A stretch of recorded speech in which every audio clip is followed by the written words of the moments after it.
Police वाले ये भी नहीं कह सकते हैं कि आप लिखित एफआईआर दीजिए, जबानी भी उनको दर्ज करना अनिवार्य है। पुलिस अधिकारियों का ये दायित्व है कि घर के अंदर घुसने के पहले वो अपनी तलाशी भी दें। सर, अगर कोई पुलिस वाला बिना वजह मारपीट कर ले, मुझे एक तमाचा मार दे, तो मुझे क्या करना चाहिए? सर, अगर एक आम आदमी की एफआईआर थाने में ना लिखी जाए, पुलिस वाला ना लिखे, तो उसे क्या करना चाहिए? देखिए अर्पित जी, एफआईआर लिखना बाध्यता है पुलिस की। कुछ मामलों में जहाँ सिविल टाइप के लगें या कोई संदिग्ध हो, वहाँ अब ये प्रोविजन हो गया है कि डिप्टी एसपी रैंक के अधिकारी की परमिशन लेकर के पुलिस जांच कर सकती है। लेकिन वो जांच जो है वो 2-3 दिन में पूरी कर ली जानी चाहिए और उसके एफआईआर दर्ज की जानी चाहिए। अगर वो दर्ज नहीं करते हैं, पुलिस वाले ये भी नहीं कह सकते हैं कि आप लिखित एफआईआर दीजिए, जबानी भी उनको दर्ज करना अनिवार्य है। लेकिन अगर वो दर्ज ही ना करें या आपकी तहरीर लेके रख लिया उन्होंने और कह रहे हैं हम बाद में आपको देंगे, ये भी गलत है। तो आप पुलिस अधीक्षक को या यहाँ कमिश्नर सिस्टम है वहाँ डीसीपी को शिकायत करिए और ये उनका ड्यूटी है कि वो उसकी जांच कराएं, एफआईआर कराएं, तफ्तीश कराएं। अगर कोई नहीं करता है, डीसीपी भी नहीं करते हैं, एसपी भी नहीं करते हैं, तो आप सीजेएम के सामने जा कर के एक दरख्वास्त लगाइए कि आप हमारी एफआईआर दर्ज कराइए। तो मजिस्ट्रेट उसको देखेगा आपकी बात को और वो एफआईआर दर्ज करने का आदेश दे सकता है। फिर उसको पुलिस को दर्ज करके और तफ्तीश करना पड़ेगा उसमें। सर, अगर कोई पुलिस वाला बिना वजह मारपीट कर ले, मुझे एक तमाचा मार दे, तो मुझे क्या करना चाहिए?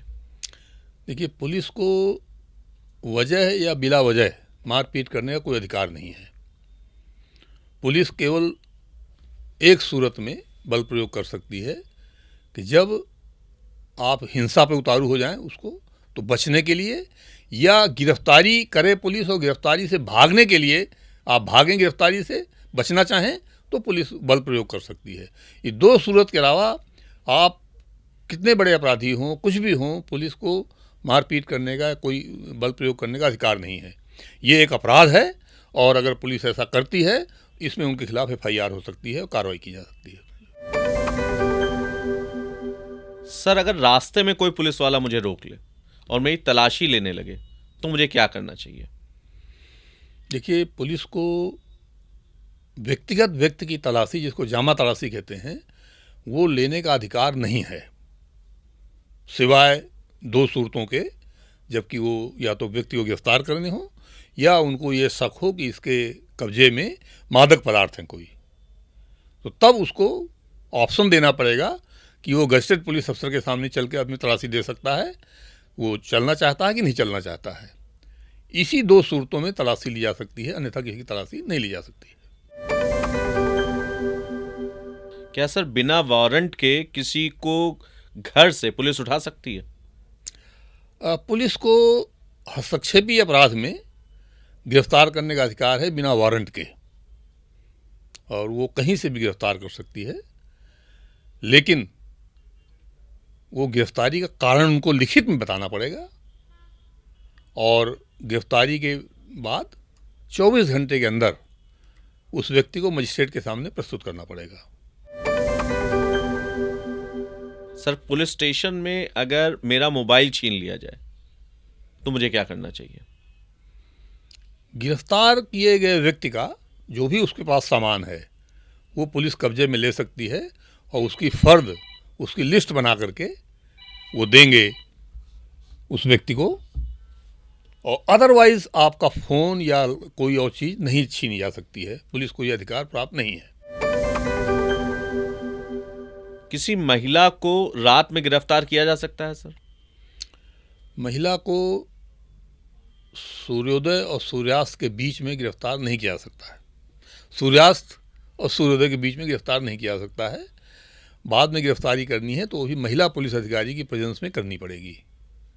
इसमें कोई ऑप्शन नहीं है। ये भारतीय जो नागरिक सुरक्षा संहिता है उसमें स्पष्ट प्रावधान है इसके, महिला को ऐसी गिरफ्तारी नहीं की जा सकती है।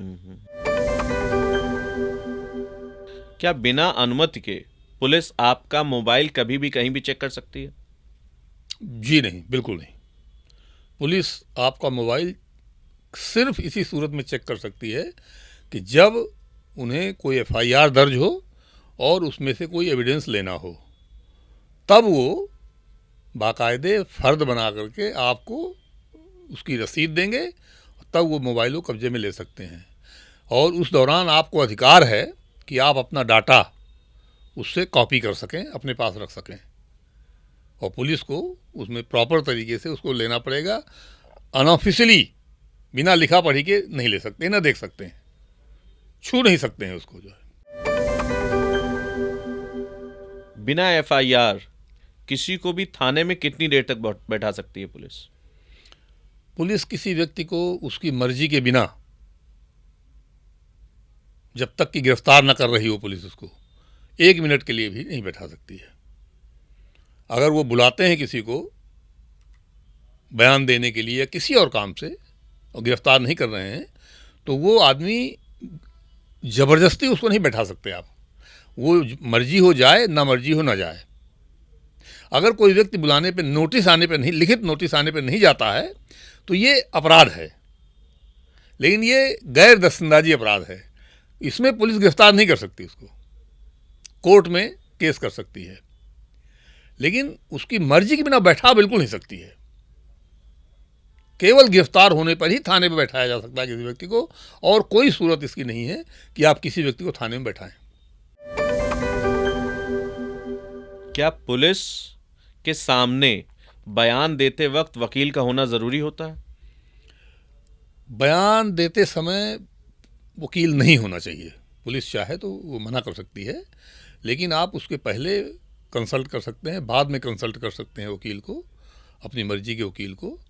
और लेकिन ये संरक्षण जो है अभियुक्त को प्राप्त है, जो व्यक्ति मुलजिम है किसी केस में।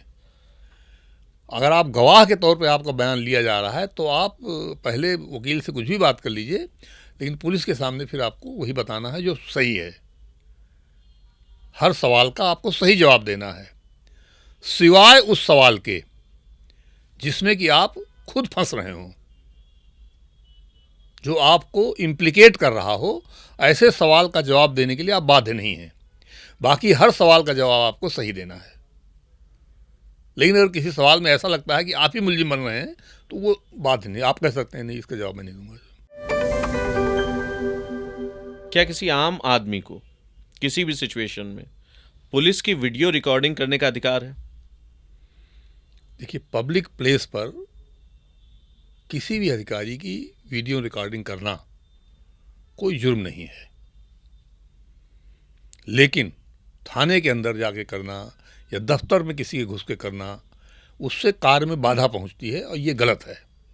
ये आईपीसी में जुर्म भी है, सरकारी कार्य में बाधा पहुंचाने वाला।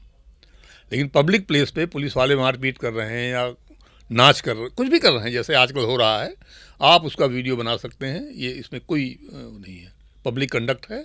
पब्लिक ऑफिशियल का पब्लिक कंडक्ट, इसका वीडियो बनाने में कहीं मनाही नहीं है, किसी कानून में ऐसी कोई रोक टोक नहीं है, उसको नहीं रोका जा सकता है।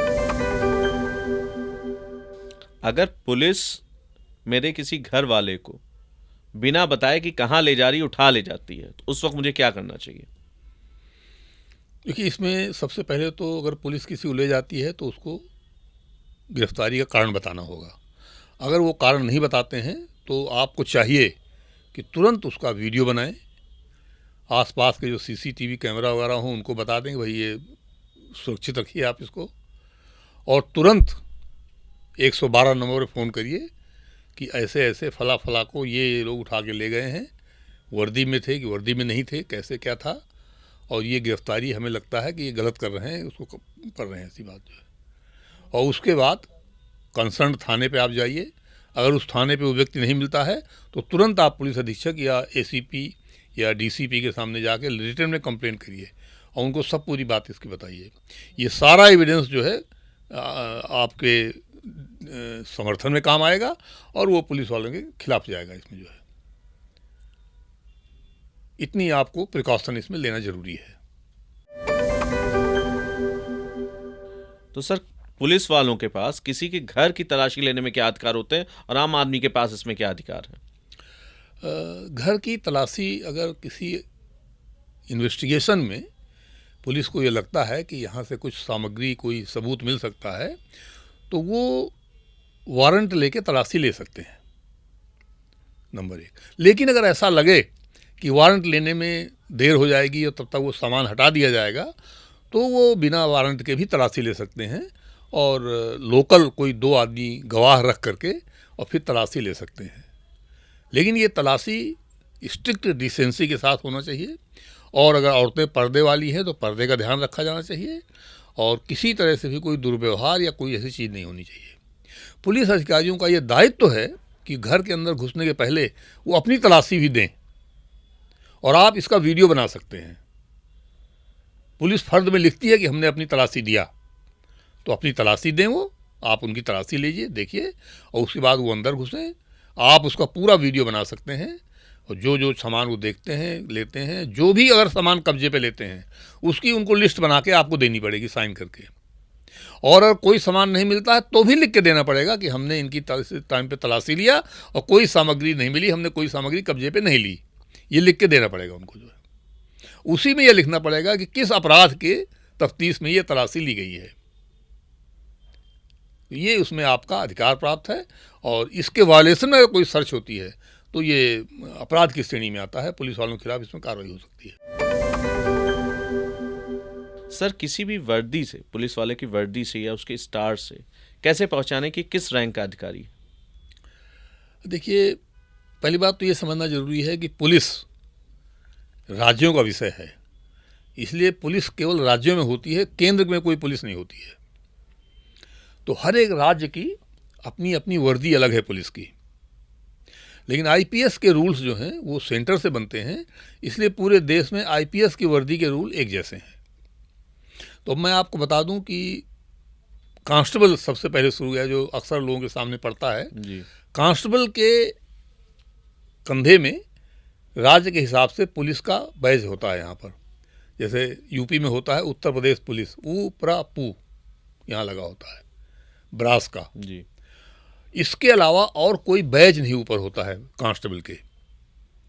और बाएं साइड में पुलिस का कलर लगा होता है, यूपी पुलिस का बना हुआ जो है। हेड कांस्टेबल के यहाँ उत्तर प्रदेश पुलिस लिखा होगा, और यहाँ पे 3 सफ़ेद फीती लगी होती हैं। ओके। और जो यूपी का आर्म पुलिस का हेड कांस्टेबल है उसकी वो लाल फीती होती हैं। बस इतना डिफरेंस होता है। इसके बाद हमारे यहाँ अगला रैंक है सब इंस्पेक्टर। बाबुओं में पुलिस में एक रैंक और होता है, एएसआई भी होता है। एएसआई में यहाँ उत्तर प्रदेश पुलिस लिखा होता है पीले से, और एक पीला स्टार होता है। ओके। 5 पॉइंटेड स्टार होता है, स्टार ऑफ इंडिया कहते हैं उसको।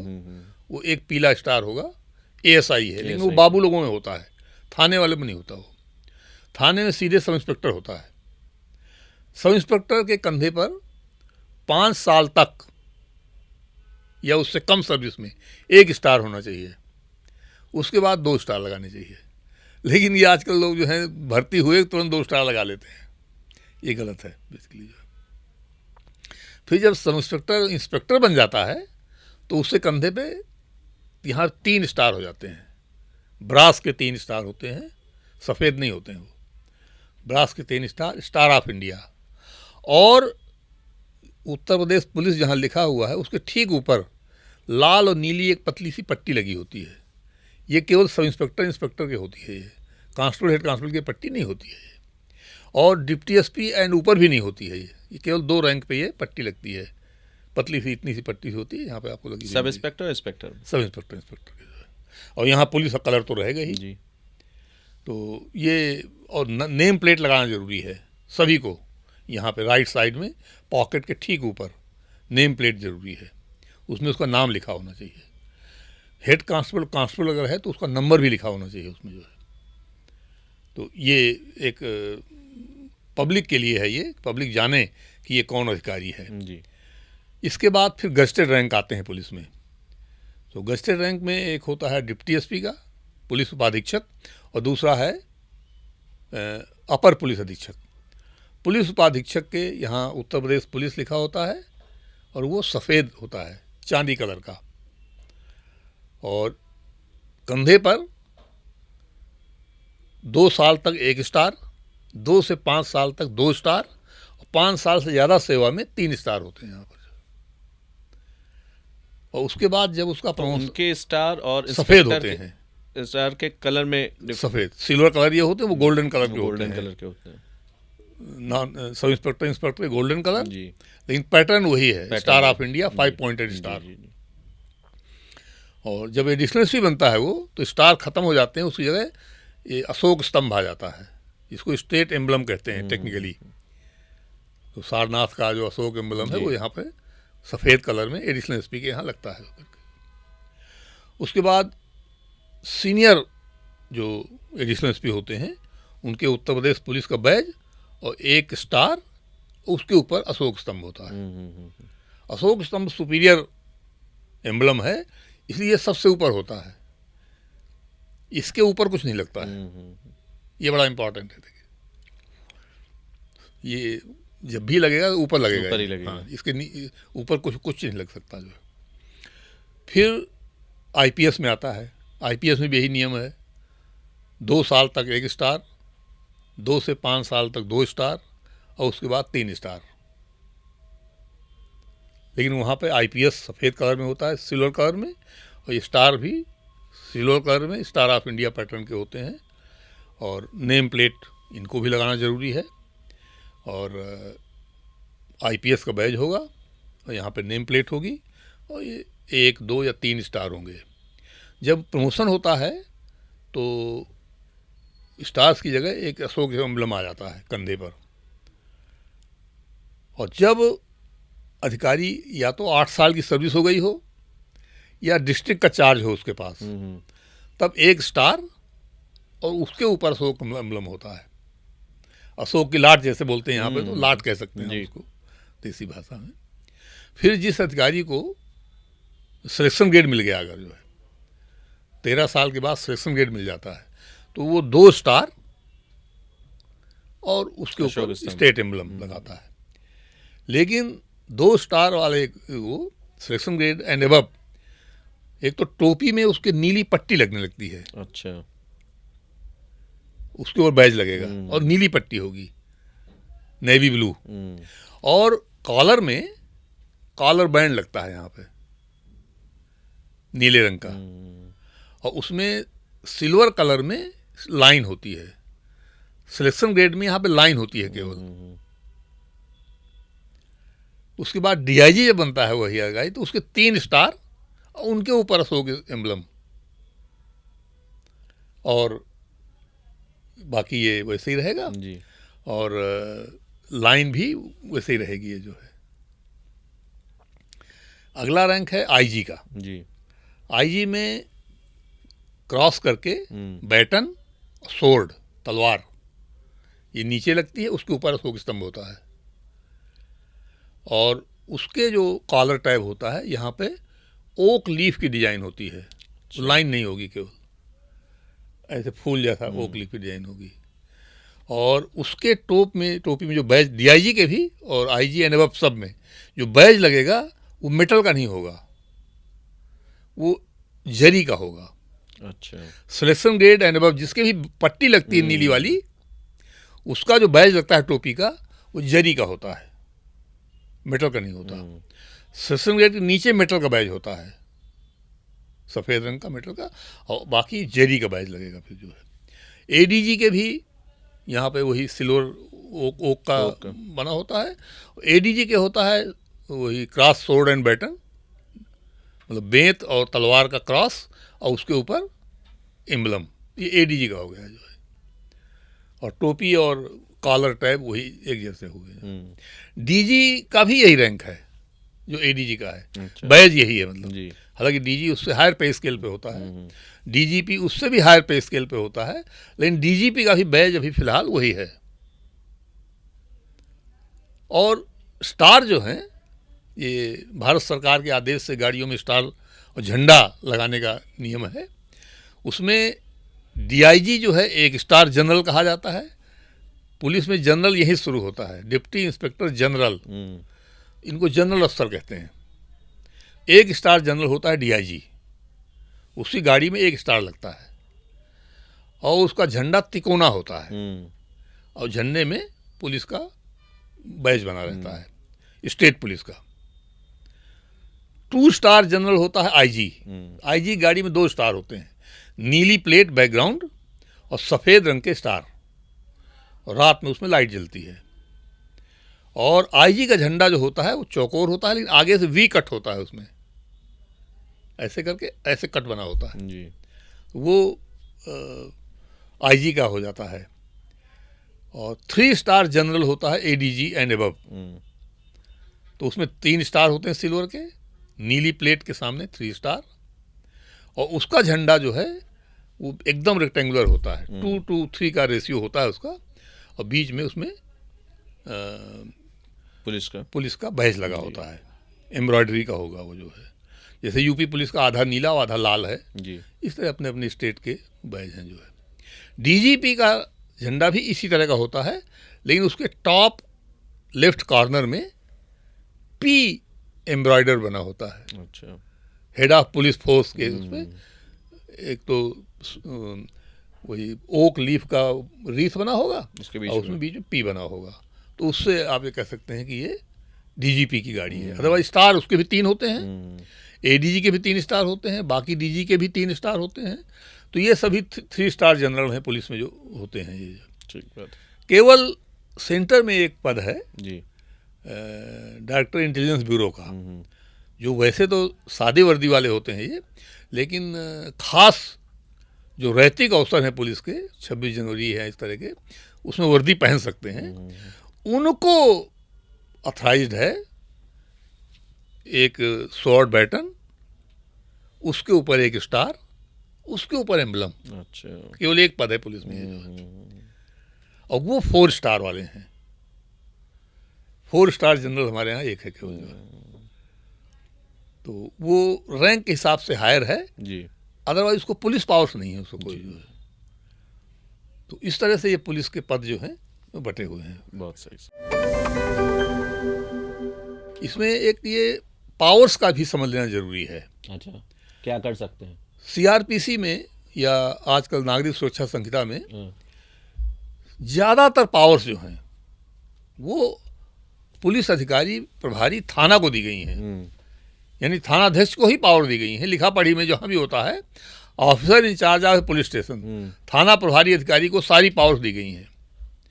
बस सीआरपीसी ये प्रोविजन करता है और बीएनएसएस भी अब ये प्रोविजन करता है कि थाना प्रभारी से बड़े अधिकारी जितने हैं वो भी थाना प्रभारी की पावर का इस्तेमाल कर सकते हैं।